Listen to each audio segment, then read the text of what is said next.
We, as Jews, are consumed with justice.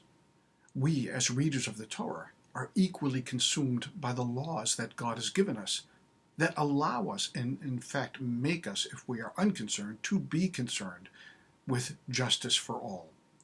In this week's Torah portion, which is called Re'eh, we find in the 15th chapter a segment of Torah laws which are utterly relevant to our position today.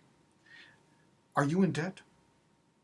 Do you owe money on your house? Do you owe money on your car? Do you owe money for credit cards? Do you find that the interest is overbearing to the extent that you can no longer deal with it?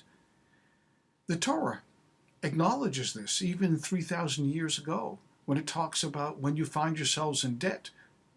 Is there any possibility of getting out of it without enslaving yourself, without taking on 5 different jobs, without working yourself to the bone?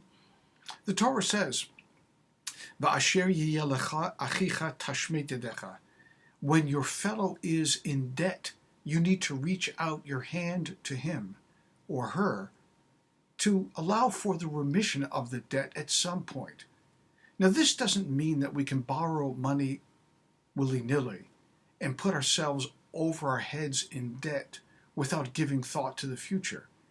But there are times when, for example, a young person goes to college and they take on debt to become a doctor or a lawyer, engineer, whatever, and they can not repay their debt for years and years and years. We've got people in our own community who are just like this, that find themselves in overwhelming debt and they can't extricate themselves from it. What do you do then?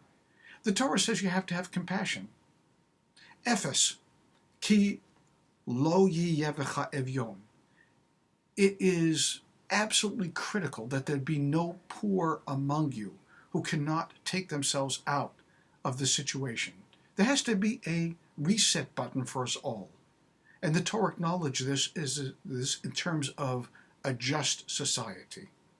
In order to be a just society, every 7 years we need to take a magnifying glass and look at the debt that we or others have accumulated. And there needs to be that point where we say, all right, you've done your best, you're swimming against the tide, you're drowning in this sea of debt. There needs to be a remission.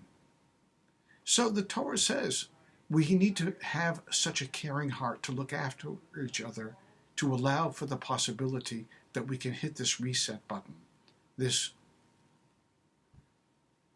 release from liability so that we can get on with our lives and then move on in a way that maintains our dignity and allows for the just society around us to help pick us up from what otherwise might be impoverishment. Look at the Torah very carefully this week, for you'll find laws that are so applicable to this time in which we live. And we will find ourselves and others uplifted by the prospect that sooner or later we all need help. And the Torah is consumed and utterly concerned with our well-being and the well-being of our neighbors. Shabbat Shalom.